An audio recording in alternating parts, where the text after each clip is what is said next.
আচ্ছা, মাঠে ঘাটে গাওয়া একটা সাধারণ লোকগানের সুরের কথা একটু ভাবা যাক। দূর থেকে শুনে মনে হতে পারে অত্যন্ত সাধারণ, মানে আট পড়ে একটা গান। হয়তো কিছু মানুষ গোল হয়ে নেচে নেচে গাইছে। হ্যাঁ, একদম সাধারণ একটা দৃশ্য মনে হয়। ঠিক, কিন্তু যদি এমন হয় যে এই আপাত সাধারণ সুরের ভাজে ভাজে লুকিয়ে আছে আস্ত একটা মহাবিশ্বের রহস্য, আজকের এই গভীর আলোচনায় সবাইকে স্বাগত।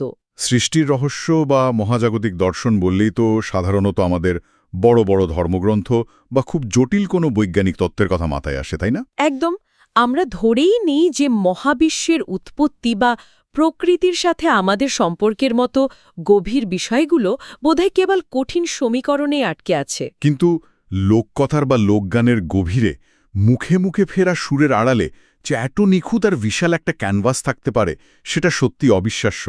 সাঁওতাল ধর্মের, যাকে সারি ধর্ম বলা হয়, তার পবিত্র ধর্মগ্রন্থ জমসিম বিনতিতে ঠিক এমনটাই দেখা যায়। আর লেখক সোমাই কিস্কু তার বইয়ে এই সারিধর্মের যে রূপ তুলে ধরেছেন তা তো এক কথায় চমকে দেওয়ার মতো। আর ঠিক এই জায়গা থেকেই আমাদের আজকের এই বিশ্লেষণ শুরু হচ্ছে। আজকের বিষয়বস্তুর কেন্দ্রে রয়েছে সাঁওতালি সংস্কৃতির দাসায় নাচের সময় গাওয়া অত্যন্ত বিশেষ একটি গান।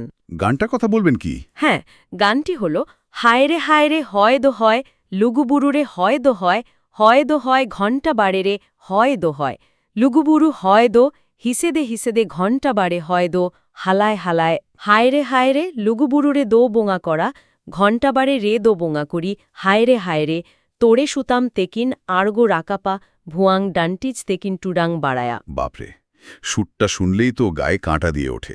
ঠিক তাই, আজকের লক্ষ্যই হল এই গানটাকে ডিকোড করা, কিভাবে একটা সহজ সুরের আড়ালে পৃথিবী সৃষ্টির রহস্য, পাহাড়ের গুহা থেকে প্রবাহিত বাতাস বা মানবদেহের সাথে মহাবিশ্বের সংযোগ লুকিয়ে আছে, সেটাই আমরা জানব। তবে এই গানটা বুঝতে গেলে কিন্তু সবার আগে মহাজাগতিক পটভূমিটা বোঝা খুব জরুরি। মানে জমসিম বিনতি অনুযায়ী সৃষ্টির একদম শুরুতে একটা সময় ছিল যখন সবকিছু একেবারে স্থির। মানে কোনো স্পন্দন ছিল না। না, কোনো শব্দ নেই, কেবল এক অনন্ত শূন্যতা। তখন স্রষ্টা বা পরমেশ্বর, যাকে সাঁওতালি দর্শনের ঠাকুর জিউই বলা হয়, তিনি এই স্থবির অবস্থাকে ভেঙে গতিশীল করার সিদ্ধান্ত নেন। তিনি তার ডান হাতের তর্জনীর ডগায় এই মঞ্চপুরী বা পৃথিবী নামক ধরাধামকে রেখে দক্ষিণ থেকে বাম দিকে প্রচণ্ড বেগে বনবন করে ঘোরাতে শুরু করেন। আর এই ঘূর্ণনের ফলেই পুরো ত্রিভুবন প্রথমবারের মতো গতি পায়। আরে, এই ঘূর্ণনের ধারণাটা যখন শুনছি, মাথার ভেতর একটা দারুণ ছবি তৈরি হচ্ছে। বিষয়টা অনেকটা একজন পেশাদার বাস্কেটবল খেলোয়াড়ের মতো, তাই না? হ্যাঁ, ঠিক বলেছেন। একজন খেলোয়াড় যেমন তার আঙ্গুলের ডগায় একটা বাস্কেটবল রেখে প্রচণ্ড বেগে ঘোরাতে থাকেন, এখানে দৃশ্যপটটা ঠিক সেরকমই। ওই তর্জনীতে পৃথিবী নামক বলটি ঘোরানোর সময় একটা প্রবল সেন্ট্রিফিউগাল ফোর্স বা কেন্দ্রাতিক বল তৈরি হয়। একদম। আর এই ঘোরানোর গতিটা এতটাই প্রচণ্ড যে এর ফলে মহাজাগতিক স্তরে একটা বিপুল চাপের সৃষ্টি হয়। আর ওই প্রবল সেন্ট্রিফিউগাল ফোর্সের ফলেই পৃথিবীর উত্তর পূর্ব কোণে অবস্থিত লুগুবুরু ঘুন্টাবাড়ে নামক মহাপর্বতের বিশাল গুহার পাথরের দরজাটা ছিটকে খুলে যায়। মানে ছিটকে বেরিয়ে যায় দরজাটা। হ্যাঁ, জমসিম বিনীতিতে এই বিশাল পাথরের দরজাকে বলা হয়েছে ধীরিগর্সিনী কপাট। এখানে গানের প্রথম লাইনগুলো যদি আমরা খেয়াল করি, হায়রে হায়রে হয় দ হয়, লুগুবুরুরে হয় দ হয়। এখানে সাঁওতালি শব্দ হয় মানে তো বাতাস বা বায়ু, তাই না? একদম ঠিক।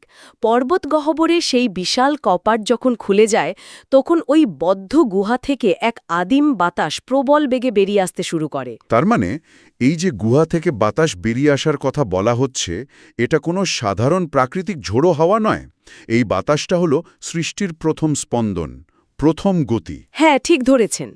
পাথরের বদ্ধ দরজা ভেঙে বেরিয়ে আসা এই হাওয়া আদতে মহাবিশ্বের মূল প্রাণশক্তি। এই হাওয়াকে আক্ষরিক অর্থেই প্রাণবায়ু বলা যেতে পারে। ওই বিশাল পর্বত গহ্বর থেকে বাতাস যখন প্রবল বেগে বাইরে শূন্যতায় বেরিয়ে আসে, তখন একটা অদ্ভুত হুড়হুড় শব্দের সৃষ্টি হয়। আর এই শব্দের কারণেই পরমেশ্বর ঠাকুরজির আরেক নাম হল হুরি বা হরি। সাঁওতালি সংস্কৃতিতে এর একটা অত্যন্ত গভীর প্রভাব রয়েছে। যেমন ধরুন, সাঁওতালরা যখন মৃতদেহ বহন করে শ্মশানে নিয়ে যায়, তখন তারা ওই বল হুরি হুরি বল ধ্বনি দিতে থাকে, তাই তো? ঠিক তাই। অর্থাৎ সৃষ্টির শুরুতে ওই হুড়হুড় শব্দের মাধ্যমে যে প্রাণবায়ু মুক্তি পেয়েছিল, জীবনের শেষে সেই পরম স্রষ্টার কাছে আত্মার সমর্পণ করা হয়। বাপরে, কি চমৎকার একটা দর্শন! জন্ম আর মৃত্যুর একটা চক্র যেন এই বাতাস বা প্রাণবায়ুর মাধ্যমেই সম্পূর্ণ হচ্ছে। একদম। আর গানে ঠিক পরের অংশেই কিন্তু এই বাতাসের ছড়িয়ে পড়ার একটা অসাধারণ বর্ণনা দেওয়া হয়েছে।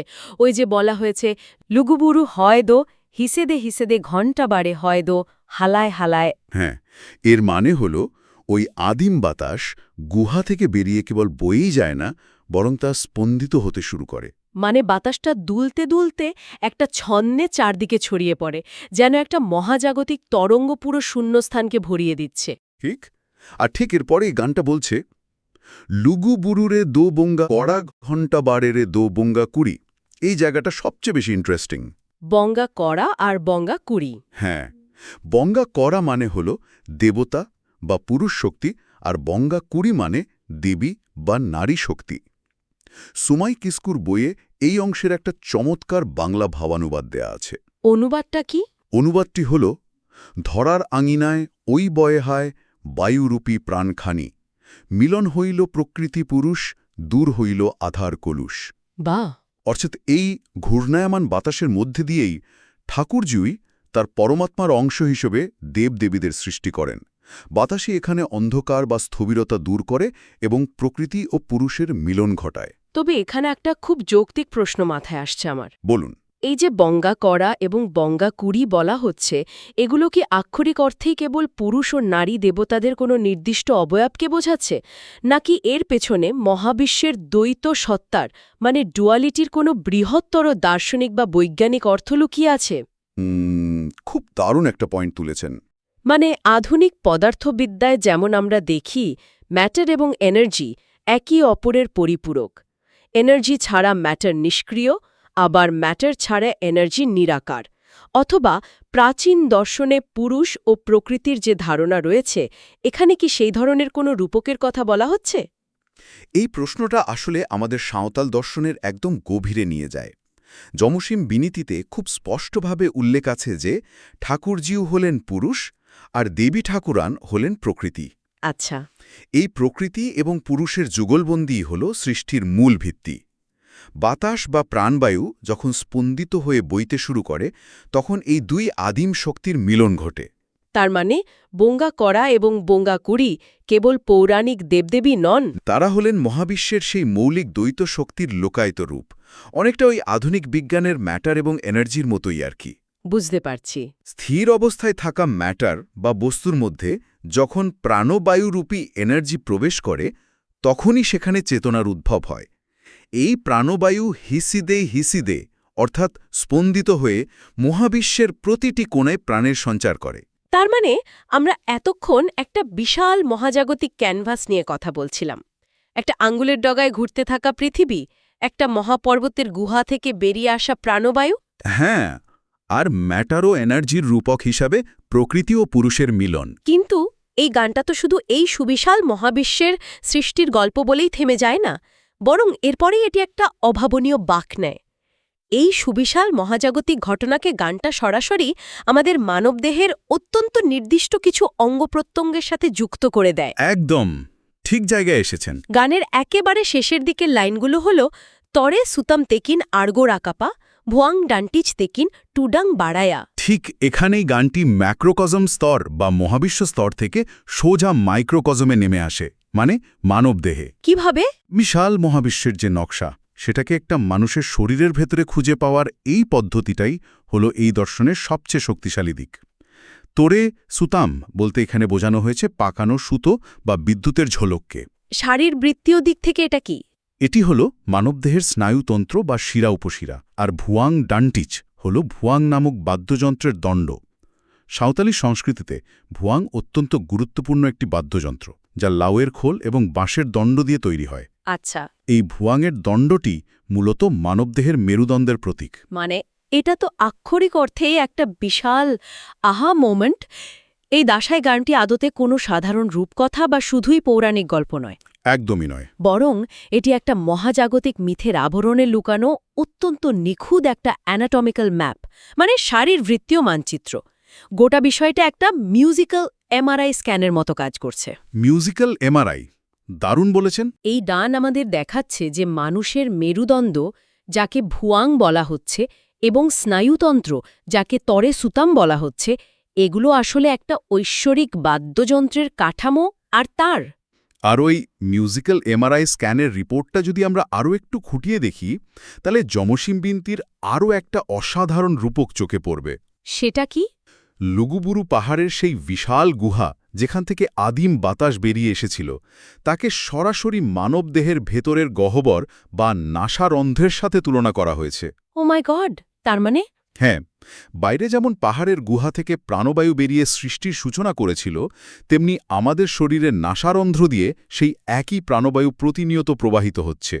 এই পাহাড়রূপী মানবদেহেই স্রষ্টা ঠাকুরজিই লুগুলুমাং বা জীবনের গুটিরূপে সর্বদা বিরাজ করেন। জীবনের গুটি বা কুকুন অফ লাইফ শব্দবন্ধটাই তো অসাধারণ। মানে আমাদের এই শরীরটা হলো সেই লুগুবুরু পাহাড়, আর আমাদের শ্বাস-প্রশ্বাস হলো সেই আদিম বাতাস।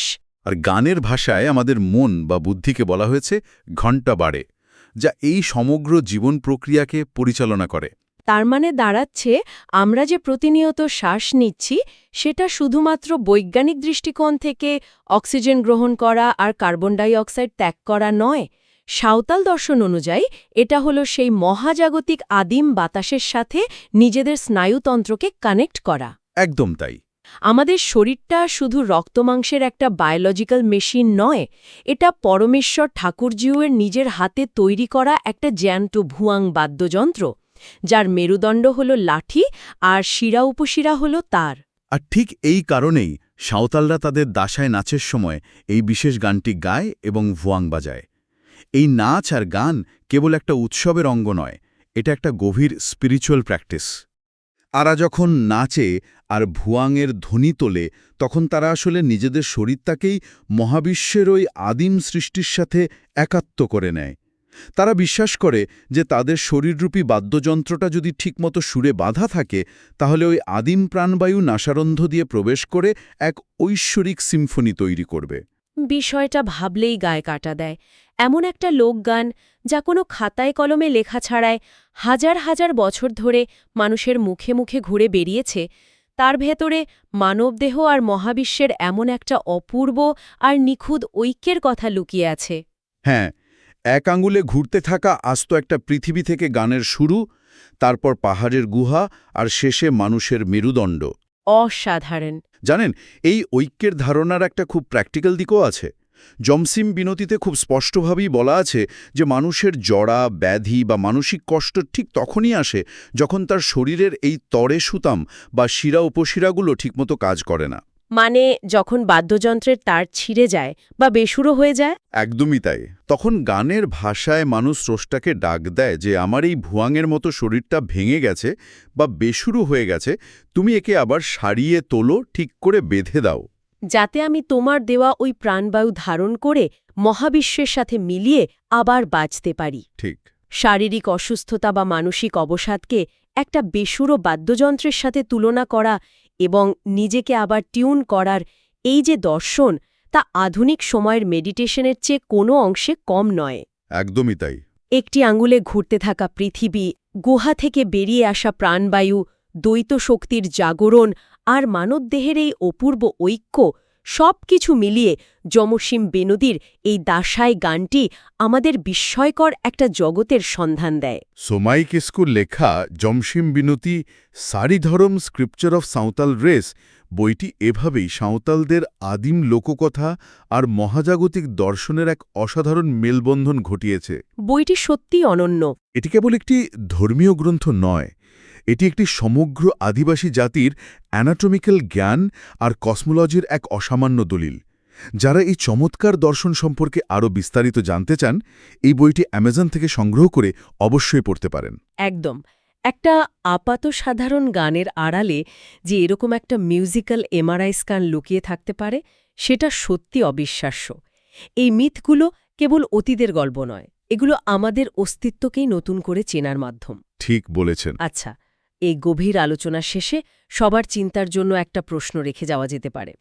এই দর্শন অনুযায়ী মানুষের শরীর যদি সত্যি একটি মহাজাগতিক ভুয়াং বাদ্যযন্ত্র হয় এবং স্রষ্টার সেই আদিম প্রাণবায়ু যদি প্রতিনিয়ত তা বাজিয়ে চলে, তবে আমরা ব্যক্তিগতভাবে এই মহাবিশ্বের সিম্ফনিতে কেমন সুর তুলছি?